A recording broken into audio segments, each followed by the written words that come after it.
Mengenai hal ini, Joao Mota siap mematuhi keputusan Presiden, apapun bentuknya dan apapun risikonya, termasuk risiko dalam menghadapi gugatan dari Mahindra & Mahindra serta Tata Motors jika terpaksa harus membatalkan kesepakatan yang telah diambilnya. Bahkan ia pun tidak keberatan jika kendaraan yang telah terlanjur dikirim Mahindra dan Tata dan telah tiba di Indonesia tidak boleh dipergunakan.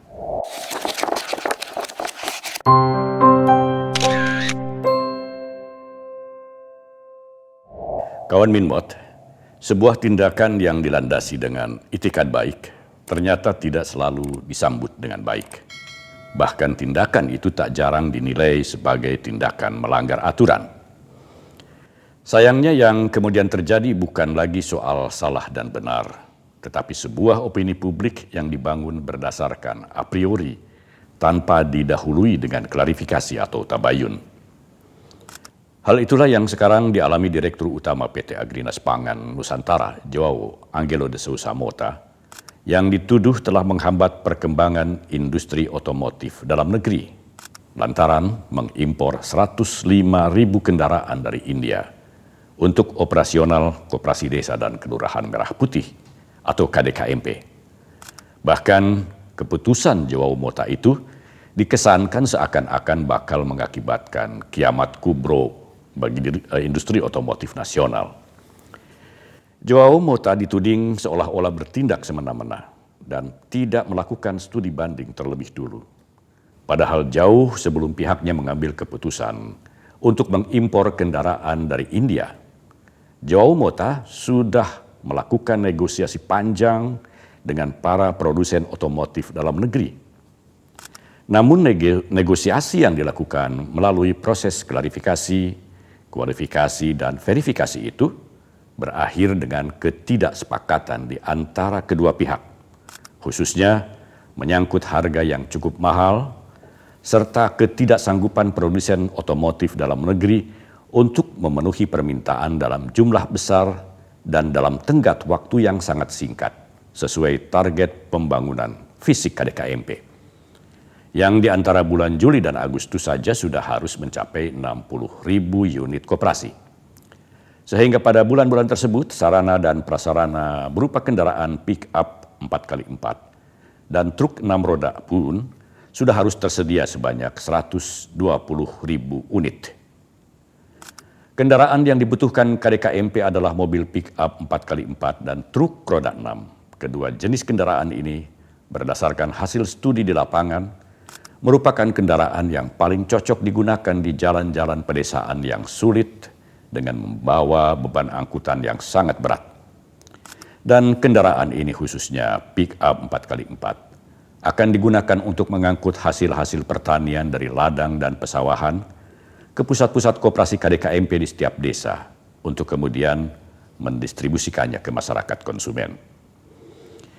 Pick-up 4x4 sudah menjadi kendaraan yang dibutuhkan para petani di sejumlah negara, termasuk para petani di Indonesia juga, karena kekuatan dan kehandalannya menempuh jalan-jalan desa yang penuh tantangan. Namun sebagian besar petani di Indonesia tidak sanggup membeli pick-up 4x4 karena harganya yang sangat mahal untuk ukuran para petani. Itu sebabnya pemerintah melalui PT Agrinas Pangan Nusantara memutuskan untuk membantu para petani dengan menyediakan pick-up 4x4 yang akan dibeli secara bulk. Secara bulk maksud saya, atau secara borongan, bisa juga disebut secara gelondongan, dan dengan harga yang relatif murah. Akan tetapi para produsen otomotif dalam negeri ATPM atau agen tunggal pemegang merek mobil-mobil asal Jepang hanya sanggup menyediakan pick-up 4x2.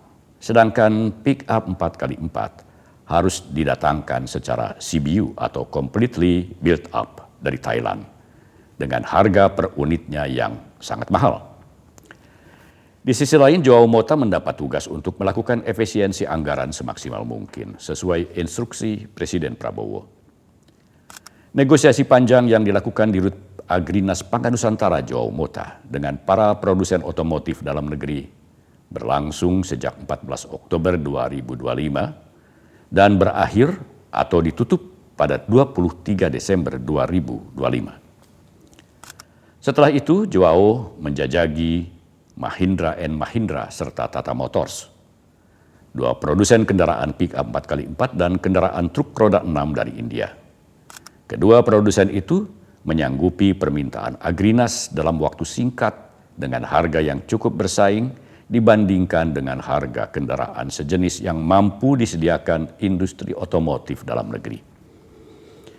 Mahindra dan Tata tentunya juga menyanggupi untuk memberikan jaminan after sale service selama 15 tahun dengan sistem jemput bola, mendatangi unit-unit KDKMP di setiap desa pada saat diperlukan.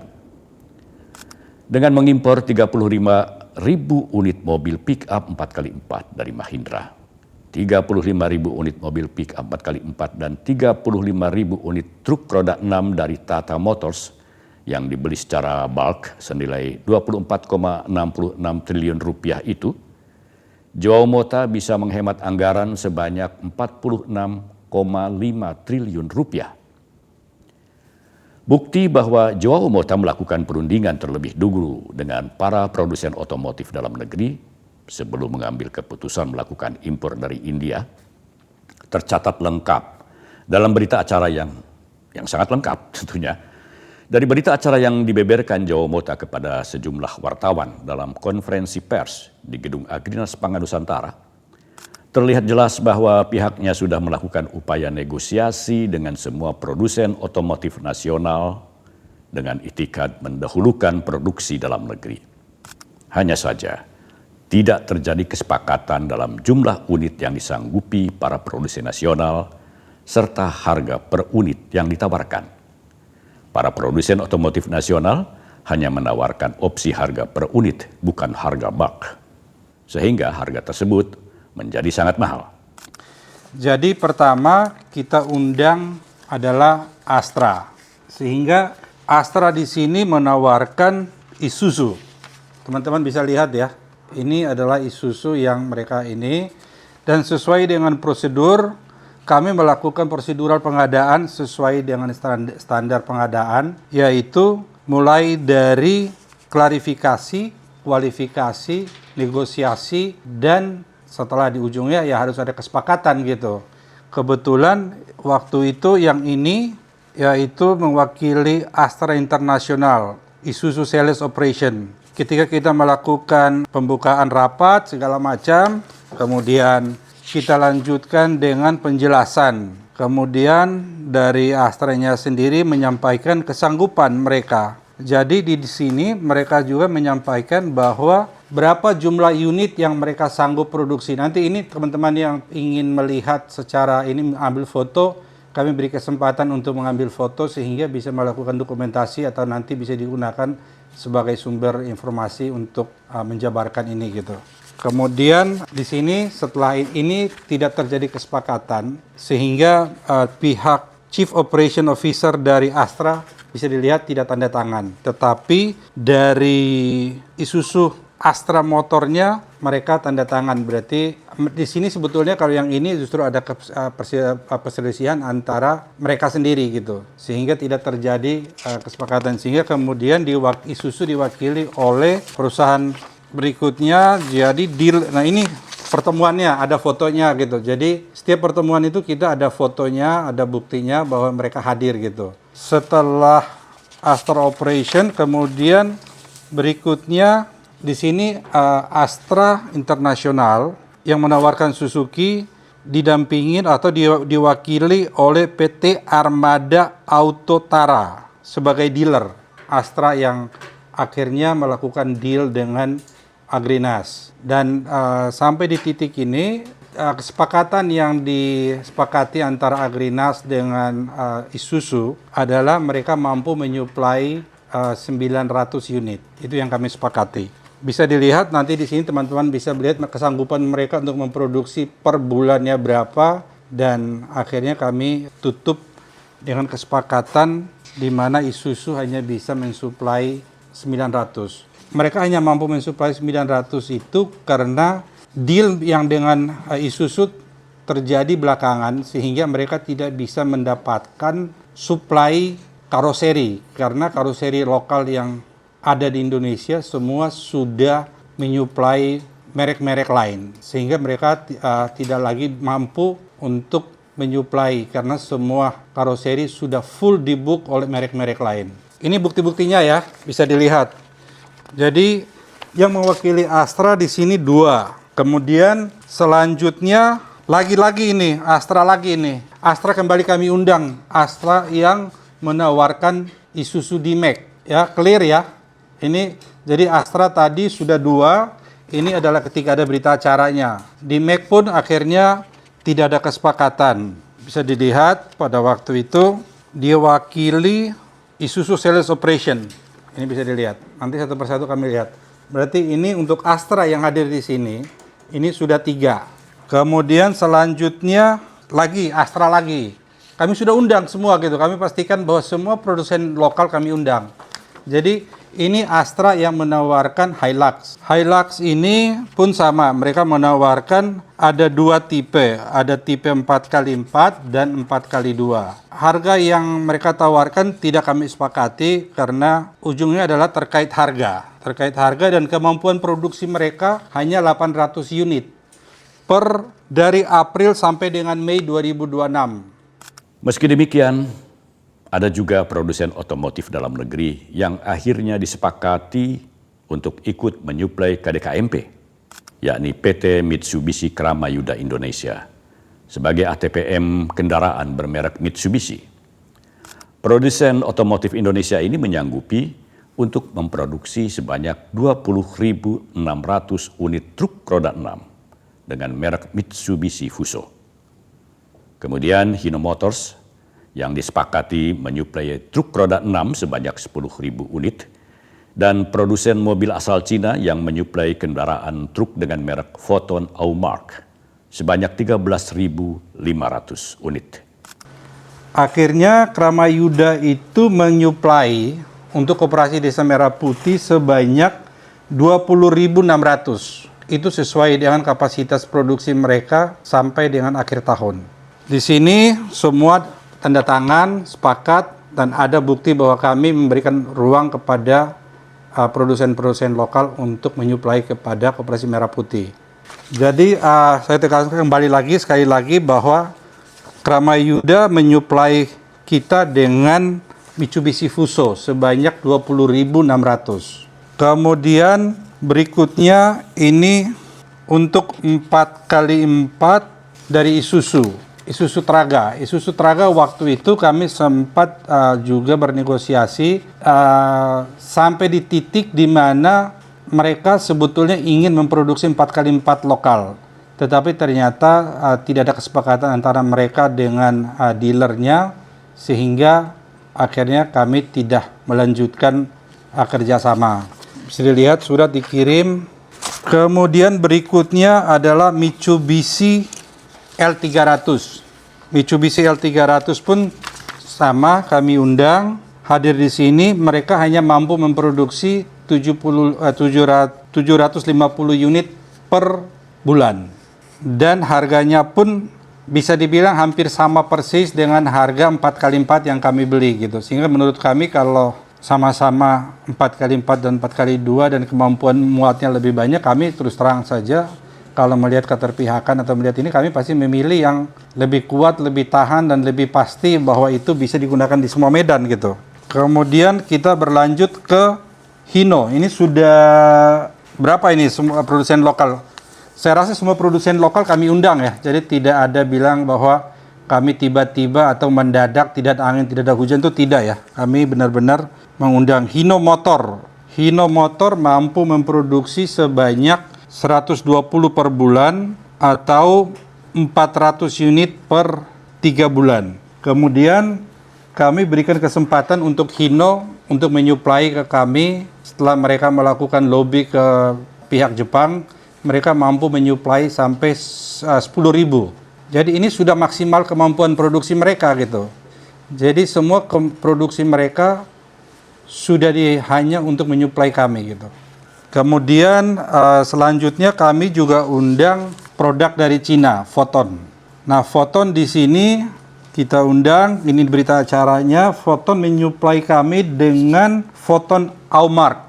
sebanyak 13.500. Dari data-data tertulis yang dikemukakan di Rut Agrinas Pangan Nusantara, terbukti bahwa tidak semua kebutuhan kendaraan untuk koperasi desa dan kelurahan Merah Putih sepenuhnya diimpor dari India. Sebab ada juga yang diambil dari beberapa produsen otomotif dalam negeri.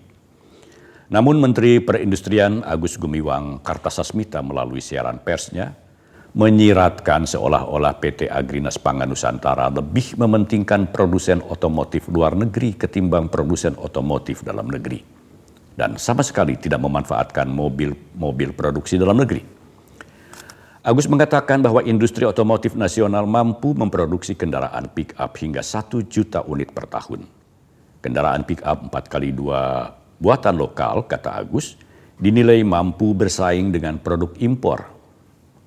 Menyinggung tentang spesifikasi yang diterapkan Agrinas untuk para kendaraan pick-up 4x4, Agus mengatakan bahwa tidak semua jalan di desa membutuhkan kendaraan 4x4.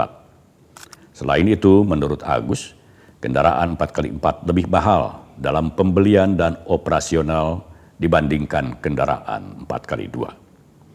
Dalam hal ini menurutnya Agrinas harus mempertimbangkan efisiensi anggaran demi keberlanjutan koperasi desa dan kelurahan Merah Putih. Menperin Agus Gumiwang Kartasasmita juga mengatakan bahwa impor hanya dapat dilakukan apabila produk dalam negeri tidak tersedia atau volumenya tidak mencukupi. Semua pernyataan Menteri Perindustrian ini, kawan Minmot, telah terbantahkan oleh bukti-bukti tertulis yang dikemukakan di Rut Agrinas Pangan Nusantara Jawa Mota kepada media. Pertama, bahwa sebelum memutuskan impor dari India, Jawa Mota sudah mengundang semua produsen lokal. Sebagian besar di antaranya menyatakan tidak sanggup memenuhi permintaan, dan kalaupun sanggup, harga yang ditawarkan sangat mahal. Selain itu ada beberapa produsen lokal yang produknya dibeli Agrinas seperti Mitsubishi Indonesia, Hino Motors, dan produsen mobil Cina, Foton Allmark. Kedua, mengenai kendaraan pick-up 4x4 yang dibutuhkan KDKMP, Joao sudah menjelaskan bahwa kendaraan pick-up 4x4 adalah kendaraan yang mampu menjelajahi segala medan, termasuk medan yang sulit ditempuh di banyak pedesaan. Di samping itu, kendaraan pick-up 4x2 yang mampu diproduksi oleh produsen lokal, harganya pun lebih mahal dibandingkan harga kendaraan pick-up 4x4 yang ditawarkan produsen India.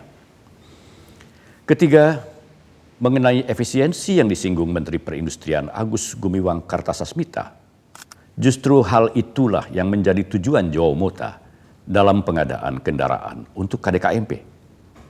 Agaknya perlu digarisbawahi sekali lagi bahwa dengan mengimpor kendaraan produksi Mahindra dan Tata Motors dari India, Joao bisa melakukan efisiensi anggaran pengadaan kendaraan untuk KDKMP sebanyak 46,5 triliun rupiah atau sekitar 50% dari anggaran yang tersedia. Efisiensi anggaran yang dilakukan Agrinas Pangan Nusantara tidak terbatas pada anggaran pengadaan kendaraan, tetapi juga untuk biaya pembangunan gerai-gerai KDKMP di seluruh desa. Joao bisa menghemat sekitar 123 triliun rupiah atau sekitar 50% dari anggaran yang ditetapkan dengan melakukan pola karya bakti padat karya yang melibatkan masyarakat desa. Material bahan-bahan bangunan dibeli dari para pengusaha lokal sehingga menghidupkan perekonomian pedesaan dan proses pembangunannya pun menciptakan lapangan kerja baru bagi masyarakat lokal. Karya padat karya itu tujuannya menggerakkan seluruh unsur sumber daya manusia di desa dan juga sumber daya alam di lokasi itu serta menghidupkan para pengusaha-pengusaha lokal khususnya di desa. Jadi kalau dia sudah bisa supply, kenapa harus lagi memotong jalur teman-teman di desa yang harusnya bisa menjual produknya dia untuk membangun visi gerai koperasi Desa Merah Putih tersebut. Mereka secara bersama-sama mempelajari gambar yang sudah kita berikan, dan itu dibangun oleh masyarakat desa itu sendiri dengan memanfaatkan sumber daya manusia yang ada di desa, juga memanfaatkan sumber daya alam yang ada di desa itu, serta harus belanja di toko-toko atau supplier-supplier bahan bangunan di desa di mana KDKMP itu dibangun. Sebetulnya sangat janggal ketika kebijakan pemerintah melalui PT Agrinas Pangan Nusantara malah dikritisi oleh kalangan pemerintah sendiri, yakni Menteri Perindustrian, yang kemudian diperkuat oleh Ketua Umum Gaikindo Putu Juli Ardika, yang sampai saat ini masih menjabat sebagai pelaksana tugas Direktur Jenderal Industri Agro di Kementerian Perindustrian. Rangkap jabatan sebagai regulator sekaligus pemain di bidang industri otomotif ini tentunya berpotensi menimbulkan benturan-benturan kepentingan. Pernyataan pihak Kementerian Perindustrian juga senada dengan pernyataan Wakil Ketua Umum Kadin Indonesia Bidang Industri Saleh Husin yang menyampaikan keberatan atas impor 105.000 unit kendaraan niaga dari India untuk KDKMP. Menyinggung polemik soal pengadaan kendaraan untuk KDKMP tersebut, Dirut Agrinas Pangan Nusantara Joao Mota mengatakan bahwa ada pihak-pihak yang merasa terganggu bisnisnya akibat keputusan Agrinas mengimpor mobil untuk KDKMP dari India. Terkait dengan arahan khusus tidak ada, tapi arahan khusus tidak ada, tapi dari hasil negosiasi ketidakmampuan teman-teman untuk mensuplai Agrinas sehingga memaksa kami untuk melakukan impor gitu. Jadi kalau teman-teman ada yang mau menjual secara bulk dan mampu mensuplai Agrinas sesuai dengan waktu yang diberikan kepada kami tidak akan mungkin melakukan impor gitu. Kemudian terkait dengan ketentuan khusus, kami sudah melakukan pengecekan, kami sudah memastikan bahwa untuk melakukan impor mobil itu tidak perlu aturan khusus gitu. Sehingga saya rasa kalau sesuai dengan aturan tidak ada yang kami langgar gitu. Karena itu diperbolehkan. Hanya kalau keterpihakan, betul. Saya setuju bahwa kita harus mengutamakan atau kita harus memprioritaskan perusahaan lokal. Tapi lokal di sini juga terus terang kalau yang 4x4 tidak ada satupun 4x4 yang diproduksi di Indonesia. 100% 4x4 diimpor dari Thailand. Dan yang paling tidak fair adalah bahwa kita ini sudah hampir 80 tahun menggunakan merek tertentu yang teman-teman semua tahu. Itu barang diproduksi mesinnya di Cina, diproduksi di Jepang, kemudian dikirim ke Thailand, baru dikirim ke Indonesia, sehingga membuat harga begitu mahal. Kenapa selama ini tidak ada keterpihakan dari Kementerian Perindustrian khususnya? Kenapa tidak langsung mengirim barang mesin-mesin ke Indonesia dan produksi di Indonesia gitu? Selama ini tidak ada keterpihakan juga gitu. Jadi saya pikir ini adalah suatu terobosan yang mungkin membuat banyak orang yang akhirnya bisa merasa bahwa kuenya terganggu sehingga mereka terganggu dengan importasi yang kami lakukan. Tetapi di ujungnya kalau menurut saya tetap melihat bahwa ini adalah kesempatan kita memberikan pilihan kepada rakyat dan nantinya rakyat akan memilih produk siapa yang terbaik, produk siapa yang paling rasional untuk mereka gunakan dengan money value yang mereka akan keluarkan gitu. Joao setuju bahwa kita harus memprioritaskan perusahaan lokal. Namun untuk kendaraan pick-up 4x4 tidak ada satupun yang diproduksi di Indonesia. 100% 4x4 diimpor secara CBU dari Thailand dengan harga jual yang sangat mahal. Dan proses pengadaan kendaraan untuk KDKMP itu telah dilakukan secara terbuka melalui market sounding ke perusahaan-perusahaan otomotif dalam negeri mulai sejak 14 Oktober 2025 dan ditutup pada 23 Desember 2025. Sehingga tidak satupun aturan yang dilanggar Joao Mota, termasuk aturan impor mobil yang menurut Menteri Perdagangan Budi Santoso tidak memerlukan izin khusus. Dan sekali lagi, semua yang dilakukan Joao Mota adalah demi efisiensi anggaran agar tidak terlalu memberatkan APBN.